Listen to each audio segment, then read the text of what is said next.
खबर महोबा से है, जहां वर्ष 2014 के पूर्व की सरकारों ने बुंदेलखंड की उपेक्षा की।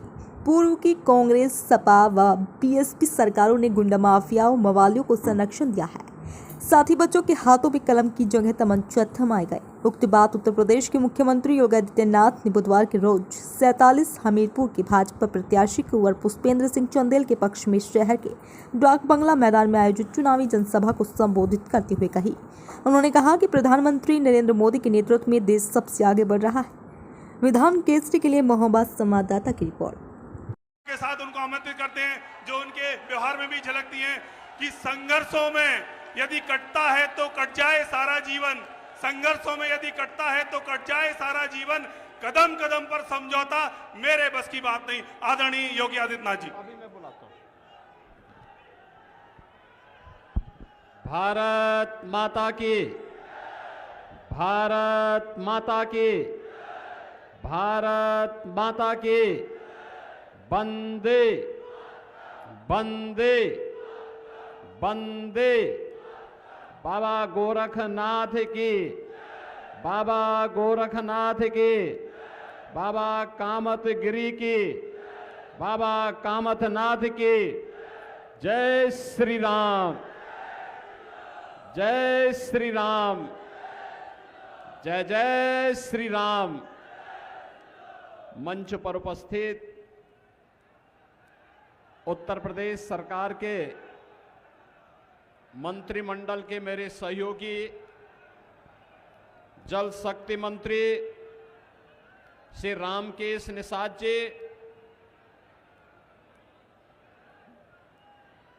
राज्यसभा के माननीय सांसद श्री बाबूराम निषाद जी, लोकप्रिय सांसद और भारतीय जनता पार्टी के प्रत्याशी कुंवर पुष्पेंद्र सिंह चंदेल जी, लोकप्रिय विधायक महोबा श्री राकेश गोस्वामी जी, हमारे माननीय विधायकगण, विधायक चरकारी श्री ब्रजभूषण राजपूत जी, श्रीमती मनीषा अनुरागी जी, श्री मनोज प्रजापति जी, विधान परिषद सदस्य श्री अविनाश सिंह चौहान जी। आज के इस कार्यक्रम में उपस्थित पूर्व सांसद श्री गंगा चरण राजपूत जी, प्रदेश के उपाध्यक्ष श्री देवेश कोरो जी, जिला प्रभारी श्री संजीव सिंह ऋषि जी, जिलाध्यक्ष अवधेश गुप्ता जी, जिलाध्यक्ष हमीरपुर सुनील पाठक जी, लोकसभा प्रभारी श्री संजय दुबे जी, भारतीय जनता पार्टी और सहयोगी दलों के हमारे सभी पदाधिकारीगण और भारी संख्या में हमीरपुर महोबा लोकसभा क्षेत्र से जुड़े हुए मेरे सभी उपस्थित बहन और भाइयों, आला उदल और वीर चंदेलों की इस शौर्य भूमि को कोटि कोटि नमन करते हुए आप सभी महोबा वासियों का मैं हृदय से स्वागत करता हूं, अभिनंदन करता हूं। बहनों और भाइयों, मेरे लिए तो महोबा की भूमि ऐसे लगती है जैसे हमारी अपनी भूमि हो, क्योंकि बाबा गोरखनाथ ने एक लंबे समय तक यहीं के गोरखगिरी में तपस्या की थी और आला उदल को अमरता का वरदान इसी धरती पर प्राप्त हुआ था। और इसीलिए भारतीय जनता पार्टी की हमारी सरकार गोरखगिरी के पर्यटन विकास की संभावना को एक नई ऊंचाई तक पहुंचाने का काम कर रही है। बहनों और भाइयों, जब भी मैं बुंदेलखंड आता हूं, मेरे मन में लगता है कि वास्तव में बुंदेलखंड के साथ पिछली सरकारों ने कितना बड़ा अन्याय किया, कितना प्राकृतिक संसाधनों से भरपूर, यहां नदी है, यहां नाले हैं, यहां खनन है, यहां पर्यटन की संभावनाएं हैं, लेकिन कांग्रेस और समाजवादी पार्टी की सरकारों ने यहां पर माफिया तो पैदा किए थे, कोई खनन माफिया, कोई भू माफिया, कोई जंगल माफिया, कोई जंगल के डकैत, लेकिन यहां की जनता के साथ यहां के विकास को अवरुद्ध करके यहां की जनता का उन्होंने शोषण किया है। उनके विकास के लिए कोई कार्य योजना नहीं बना पाए। और बहनों और भाइयों, महोबा के बारे में तो कहना ही क्या है। महोबा के बारे में कहा जाता है, महोबा वाले बड़े लड़ैया, इनकी मार सही न जाए। और बहनों और भाइयों, मैं नहीं समझ पाया कि आखिर आपने यहां पर पाप करने वाले, यहां के संसाधनों पर लूट मचाने वाले, यहां के नौजवानों के भविष्य के साथ खिलवाड़ करने वाले और यहां की बेटी और यहां की व्यापारियों की सुरक्षा के साथ खिलवाड़ करने वाले इन माफियाओं पर अपनी वोट की मार क्यों नहीं दी, यही तो मैं कहने के लिए आज आपके पास फिर से आया हूं। यद्यपि 2014 में आपने निर्णय लिया, मोदी जी को अपना समर्थन दिया, भारतीय जनता पार्टी की केंद्र में सरकार बनी और देश के अंदर परिवर्तन होता हुआ दिखाई दिया। आपके आशीर्वाद से मोदी जी के नेतृत्व में 2017 में भारतीय जनता पार्टी की सरकार प्रदेश में बनी। और जब मैं बुंदेलखंड के अपने पहले दौरे पर आया था, मेरे साथ हमारे जल शक्ति मंत्री श्री स्वतंत्र देव सिंह भी थे और तब यही पुष्पेंद्र चंदेल मुझे मिले थे, तब यही राकेश गोस्वामी मुझे मिले थे, यही गंगाचरण राजपूत मुझे मिले थे, यही रामकेश निषाद हमारा जिलाध्यक्ष था और यही सब लोग उस समय मुझे कहे थे कि बुंदेलखंड के लिए कुछ होगा। हमने कहा बुंदेलखंड के लिए वह करूंगा जो आने वाली पीढ़ियां याद करेंगी। और बहनों और भाइयों, आज मुझे अच्छा लगता है जब मैं बुंदेलखंड के अंदर बुंदेलखंड एक्सप्रेस को देखते हुए चलते हुए देखता हूं, फर्राटे से गाड़ियां यहां पर फर्राटा मरती है, तो मुझे लगता है कि हमारा बुंदेलखंड भी अब विकास की ऊंचाइयों पर छूने से कोई रोक नहीं सकता है। बहनों और भाइयों, आज जब बुंदेलखंड में हर घर नल की योजना लागू होती है, मुझे भी लगता है कि मेरा बुंदेलखंड भी अब प्यासा नहीं रहेगा, क्योंकि यहां के हर घर में हम पानी पहुंचाएंगे, शुद्ध आरओ का पानी पहुंचाने का काम करेंगे। और जब बहनों और भाइयों, बुंदेलखंड के लिए प्रधानमंत्री जी स्वयं इसी महोबा में आए थे अर्जुन सहायक परियोजना का लोकार्पण करने के लिए। अर्जुन सहायक परियोजना, रतौली बांध परियोजना, भावनी बांध परियोजना, मझगांव चिल्ली स्प्रिंकलर सिंचाई परियोजना का लोकार्पण प्रधानमंत्री जी के कर कमलों से हुआ। तब मैंने इस बात पर गौरव की अनुभूति की, अब मेरे बुंदेलखंड के खेत भी प्यासे नहीं रहेंगे, बल्कि उनकी कीमत बढ़ेगी। मेरे अन्नदाता किसान, हमारे बुंदेलखंड में भी लोग खुशहाल हो पाएंगे। अब पलायन नहीं होगा। और माफिया के तो हम क्या हाल कर रहे हैं वो तो आप जान ही रहे हैं, उसके बारे में मुझे लगता है बताने की आवश्यकता ही नहीं पड़ेगी। और इसलिए बहनों और भाइयों, आज मैं आपके पास आया हूं कहने के लिए, आप मुझे बताओ, ये जितना काम हम लोगों ने किया है, क्या कोई चेहरा देखकर किया क्या? कोई गांव देख करके किया क्या? कोई क्षेत्र देख करके किया क्या?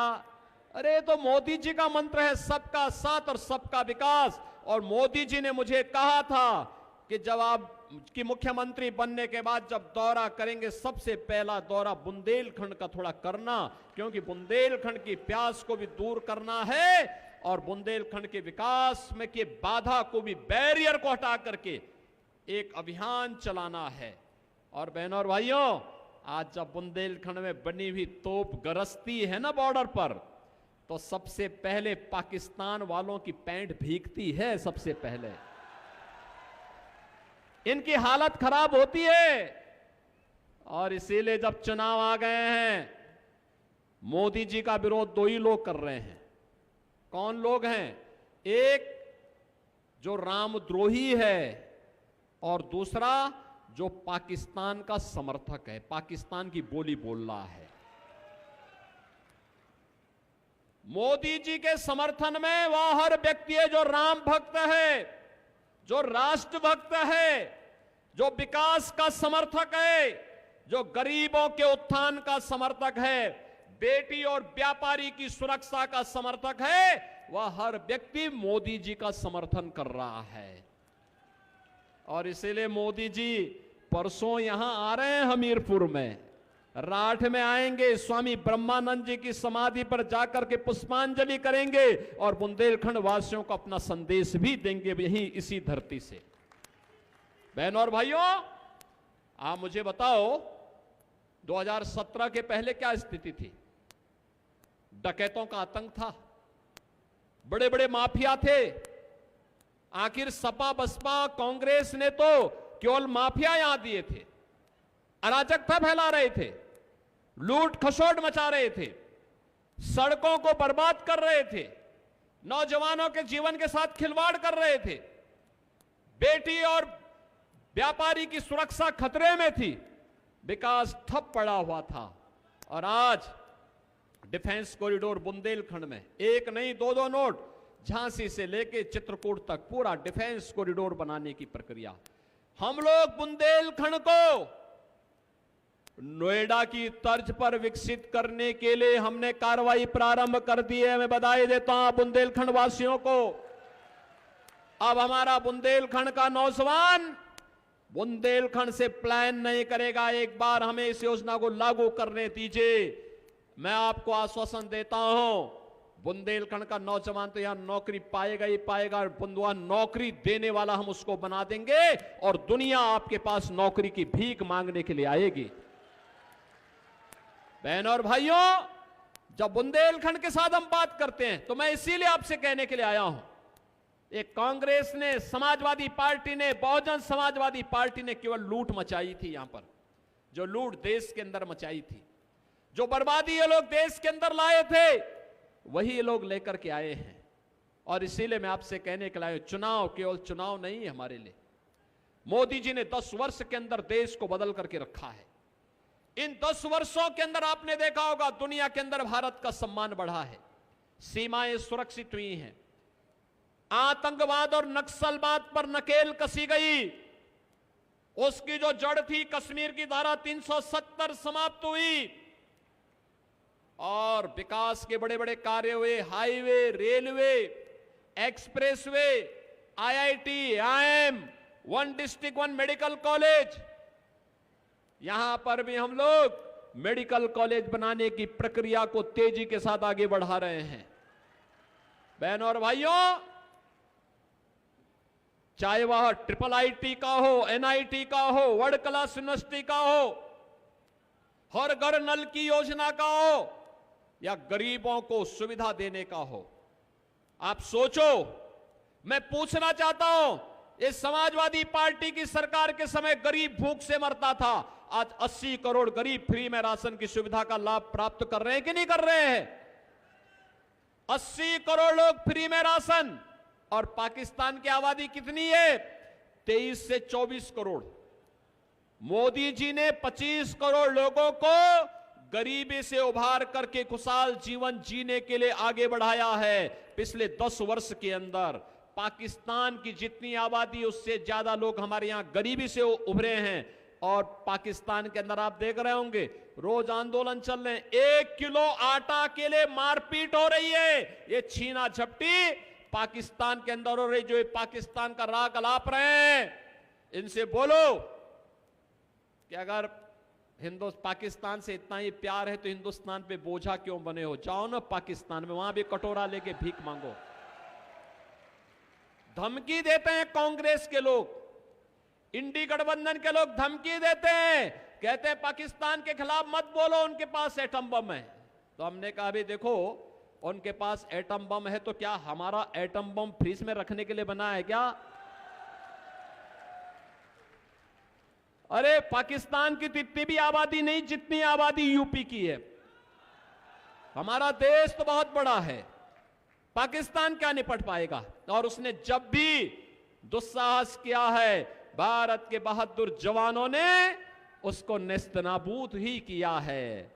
और उसमें हमारे बुंदेलखंड का नौजवान तो जब सीमा पर जाता है मातृभूमि के लिए लड़ने के लिए, तो उसकी मार से दुश्मन चारों खाने चित ही होता है। भारत हमेशा विजयश्री का वर्ण ही करता है।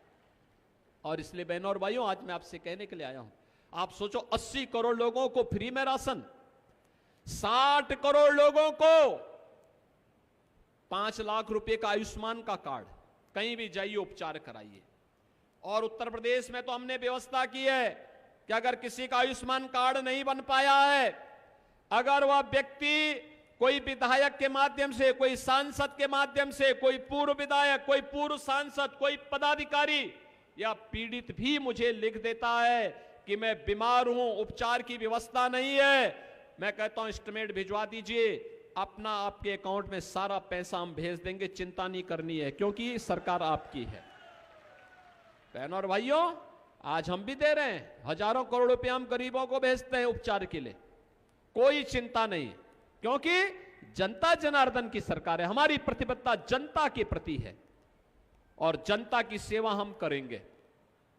12 करोड़ किसानों को किसान सम्मान निधि का लाभ। बहनों और भाइयों, 12 करोड़ किसान किसान सम्मान निधि का लाभ प्राप्त कर रहा है। 12 करोड़ घरों को एक शौचालय बना दिया गया है। 10 करोड़ घरों में उज्ज्वला योजना का कनेक्शन दिला दिया है। 4 करोड़ घर बन गए हैं, 4 करोड़ गरीबों के मकान बन गए हैं। और मोदी जी ने आश्वासन दिया है, जितने बचे हैं अगले 5 वर्ष के अंदर उन सभी गरीबों के एक एक मकान बनेंगे। और मैं आपसे कहता हूं, आप भी अभी से कार्रवाई शुरू कर दीजिए, कोई हर गरीब के पास एक एक सिर ढकने के लिए आवाज देंगे। बहनों और भाइयों, इन सब योजनाओं में क्या किसी के साथ भेदभाव हुआ है? क्या किसी की जाति, मत और मजहब देखा गया? क्या सबका साथ और सबके विकास के भाव के साथ काम हुआ। एक तरफ ये लोग विकास और सम्मान और सुरक्षा में बाधक थे, कांग्रेस, सपा, बसपा तीनों, और दूसरी तरफ आपकी आस्था के साथ भी खिलवाड़ करते थे। आपने कांग्रेस और सपा के लोगों के बेशर्मीपूर्ण बयान देखे होंगे। समाजवादी पार्टी का महासचिव क्या कहता है? कहता है अयोध्या में राम मंदिर बेकार बना है। बोला ना? बोला है ना? क्या इनका बयान से समर्थन करेंगे? क्या इनके बयान का समर्थन करेंगे? कांग्रेस के एक नेता ने क्या कहा? भारत के अंदर राम मंदिर का निर्माण नहीं होना चाहिए था। अरे राम मंदिर का निर्माण भारत में नहीं होगा तो क्या इटली में होगा क्या? लेकिन इनकी बात तो देखो, ये वही सपा और कांग्रेस के लोग हैं। बहनों और भाइयों, जब इनकी सरकार थी तब ये क्या कहते थे? कहते थे राम हुए ही नहीं। क्या कहते थे? राम हुए ही नहीं। तब समाजवादी पार्टी के लोग क्या करते थे? कहते थे अयोध्या में परिंदा भी पर नहीं मार सकता। और तब इन लोगों ने राम भक्तों पर गोलियां चलाई थी। क्या राम भक्तों पर गोली चलाने वाला भारत के अंदर शासन करेगा? क्या राम भक्तों पर गोली चलाने वाले? अरे ये जन्म पुण्य करने के लिए बना है, पाप करने के लिए नहीं बना है। क्यों हम पाप करेंगे? एक वोट की खातिर ये पाप करेंगे कि हिंदुओं के हत्यारों को सत्ता सौंपेंगे? क्या कतई नहीं होना चाहिए पाप। आज तो आपके पास कहने के लिए है, अपनी वर्तमान और भावी पीढ़ी को बताने के लिए। क्या बताएंगे? देखो भाई, हमने रामलला को अपनी आंखों से अयोध्या में 500 वर्षों के बाद विराजमान होते हुए देखा है। बोलेंगे कि नहीं बोलेंगे? बोल सकते हैं ना? ये बताने का अधिकार है आपको। और ये भी बोलिए कि ये हमारे कारण हुआ है। ठीक है, नेतृत्व मोदी जी का है, यूपी में योगी जी है, लेकिन बहनों और भाइयों बताइए कि मोदी जी और योगी जी की ताकत जनता जनार्दन की ताकत है। जनता जनार्दन का जब आशीर्वाद मिलता है तो मोदी जी और योगी जी को ताकत मिलती है। और उस ताकत के बल पर अयोध्या में राम मंदिर की बाधाओं को एक झटके में दूर करके भव्य राम मंदिर के निर्माण का मार्ग प्रशस्त होता है। तो इस लोक में तो अपनी वर्तमान पीढ़ी को और भावी पीढ़ी को आप बता पाएंगे कि हमने अपनी आंखों के सामने राम मंदिर को बनते देखा है, ये हम लोगों ने किया है। और इस लोक के बाद परलोक में जाकर के पूर्वजों को ही बता पाएंगे कि देखो जो आपका संकल्प था, उस संकल्प को हम लोगों ने अपने एक वोट के बल पर पूरा होकर के आपको दिखा दिया है। उनका भी आशीर्वाद प्राप्त होगा। बहनों और भाइयों, लोक और परलोक को सिद्ध करने वाली भारतीय जनता पार्टी की यह सरकार आज आपके पास फिर से आई है जनादेश मांगने के लिए। एक तरफ मोदी जी के नेतृत्व में Bharatiya Janata party, Nishad party, Rajbhar party, अपना दल, ये सभी दल एक साथ हैं। और दूसरी तरफ कौन है? कांग्रेस, जो राम को ही नहीं मानती, देश के विभाजन का बंटाधार करने वाली है। समाजवादी पार्टी राम भक्तों पर गोली चलाने वाली है। लालू जी हैं बिहार में, गरीबों का यानी वहां पे पशुओं का ही चारा खा गए, तो मनुष्य कहां से बचने वाले हैं? और बहनों और भाइयों, क्या कहते हैं? कहते हैं मुसलमानों को सारा आरक्षण दे देना चाहिए। हमारा पिछड़ी जाति का व्यक्ति कहां जाएगा? कहां जाएगा पिछड़ी जाति का व्यक्ति? और मैं तो कहना चाहूंगा, यहां पर जब आया हूं, हमारे श्रद्धेय नेता थे, पूर्व मुख्यमंत्री, पूर्व राज्यपाल श्रद्धेय कल्याण सिंह जी। कल्याण सिंह जी की मृत्यु हुई थी। वे प्रदेश के पूर्व मुख्यमंत्री थे। मैं 3 दिन तक उनके परिवार के साथ रहा। मुख्यमंत्री रहते हुए मैं 3 दिन तक उस परिवार के साथ में था। बहनों और भाइयों, समाजवादी पार्टी ने संवेदना के एक भी शब्द व्यक्त नहीं किए, एक भी शब्द व्यक्त नहीं कहे। कल्याण सिंह जी की मृत्यु होती है, ये समाजवादी पार्टी संवेदना के शब्द नहीं व्यक्त करती है। और अभी एक माफिया मरा था ना, ये माफिया के लिए मातम मनाने के लिए गए थे, उसके घर में गए थे कि नहीं गए थे? तो इनकी संवेदना राम भक्तों के साथ नहीं, माफियाओं के साथ में है। देखा ना आपने, देख लिया ना?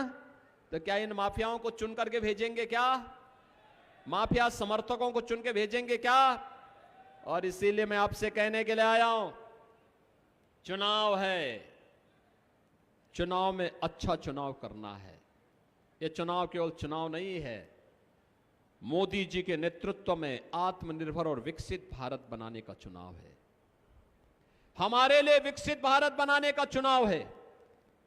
और उस चुनाव के लिए आपका समर्थन लेने के लिए आए हैं।